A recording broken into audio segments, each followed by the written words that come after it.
आप सभी को नमस्कार। मैं अंकित धाकड़ एग्रीकल्चर मास्टरमाइंड यूट्यूब चैनल में आप सभी का स्वागत है। और हाल ही में एमपीपीएटी के जो काउंसलिंग से रिलेटेड एक जो हमारा नोटिस अभी तक चल रहा था उसी के बेस पे अपन मान रहे थे, है ना। और अभी कुछ देर पहले ही आपका आरवीएस की यूनिवर्सिटी की जो ऑफिशियल वेबसाइट है उन्होंने काउंसलिंग की जो डेट है वो आपकी तरीके से फाइनल आपको नोटिस को रिलीज़ कर दिया है ना। उसमें क्या अपडेट किया उस चीज़ का हम बात करेंगे। और एक छोटी सी अपडेट है लेकिन वो आपके लिए बहुत ही महत्वपूर्ण है।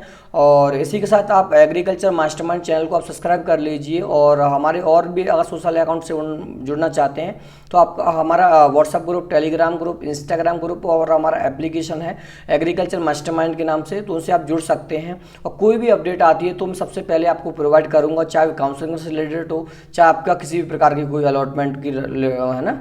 तो इसी के साथ हम बात करेंगे अपडेट के बारे में। क्या अपडेट है न्यू।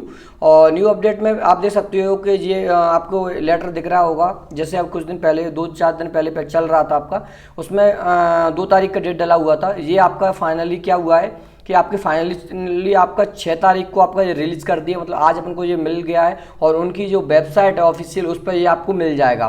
तो मतलब ये आपका फाइनल हो गया। अभी तक क्या डर बना हुआ था बच्चों के मन में कि सर ये सही है या फेक है, तो ये आपको क्लियर हो जाएगा कि आज ऑफिशियली उन्होंने अपनी वेबसाइट पर रिलीज़ कर दिया है और इसमें क्या बदलाव किए हैं उस बदलाव के बारे में भी बात करेंगे।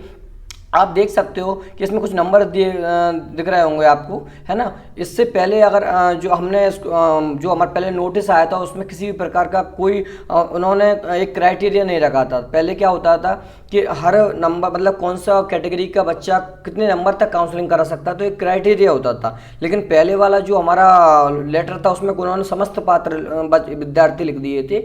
लेकिन अब नहीं है, अब उन्होंने ऑफिशियली रिलीज़ किया है कि कितने नंबर वाले बच्चे काउंसलिंग में भाग ले सकते हैं। तो उसी के बारे में हम बात करेंगे। तो आप देख सकते हो कि मतलब श्रेणी लिखा है इधर, और श्रेणी में सभी ओबीसी, एससी, एसटी के बारे में, सभी के बारे में बात करेंगे, जनरल के बारे में, है ना। उसके बाद हम बात करेंगे कि उनके लिए कितने कितने नंबर उनके काउंसलिंग के लिए आवश्यक हैं, ठीक है। तो हम बात करें अनरिजर्व, एससी, एसटी, ओबीसी या किसी भी कैटेगरी का बच्चा हो, अगर वह पीडब्ल्यू है या फ्रीडम फाइटर में आता है या स्वतंत्र सेनानी के अंतर्गत आता है, तो वो उसके चाहे 5 नंबर हो, 10 नंबर हो, वो सारे बच्चे, चाहे गर्ल्स हो बॉयस हो, वे सभी बच्चे हैं, वो पात्र हैं किसके लिए, काउंसलिंग कराने के लिए, ठीक है। उसके बाद हम बात करें एससी के फीमेल की, तो एससी के फीमेल के लिए मिनिमम 62 नंबर होना चाहिए।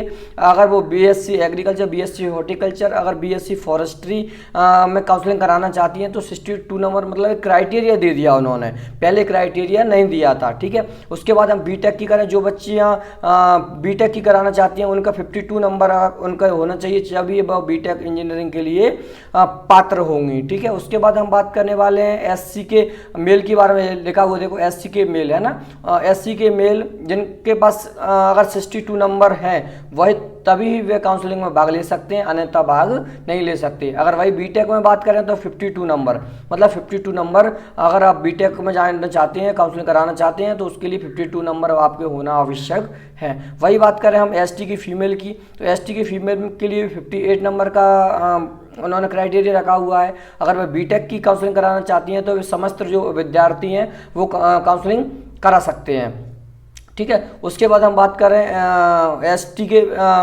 मेल की, तो एसटी के मेल के लिए भी 58 नंबर का आपका क्राइटेरिया रखा हुआ है, ठीक है। और अगर बीटेक में काउंसलिंग कराना चाहते हैं तो आप कितने भी नंबर हो आप काउंसलिंग करा सकते हैं, ठीक है। उसके बाद हम बात करने वाले ओबीसी के फीमेल की, तो ओबीसी के फीमेल मतलब जो ओबीसी की लड़कियां हैं उनके अगर 68 नंबर होंगे, या मतलब 68 नंबर मिनिमम, अगर 68 नंबर होना चाहिए, अगर 68 नंबर से कम है तो काउंसलिंग में भाग नहीं ले सकती, ठीक है। तो 68 नंबर का क्राइटेरिया रखा है उन्होंने BSc agriculture, BSc horticulture, BSc forestry के लिए। वही अगर बीटेक में काउंसलिंग कराना चाहती हैं तो 64 नंबर उनके होना चाहिए। उसके बाद हम बात करें कि ओबीसी के मेल की, तो ओबीसी के मेल के जो बच्चे हैं, ओबीसी के बॉयज़ हैं, उनका 80 नंबर होना चाहिए, जब भी वे काउंसलिंग में भाग ले सकते हैं। भाई बीटेक में बात करें तो 71 नंबर उनके होना चाहिए, जब भी वे बीटेक इंजीनियरिंग के लिए एलिजिबल होंगे काउंसलिंग के लिए, ठीक है। उसके बाद बात करें कि जनरल की बात करें, अनरिजर्व की बात करें, तो उसके लिए भी सेम क्राइटेरिया है कि 80 नंबर होना चाहिए अगर आप जनरल के बॉयज़ हो तो।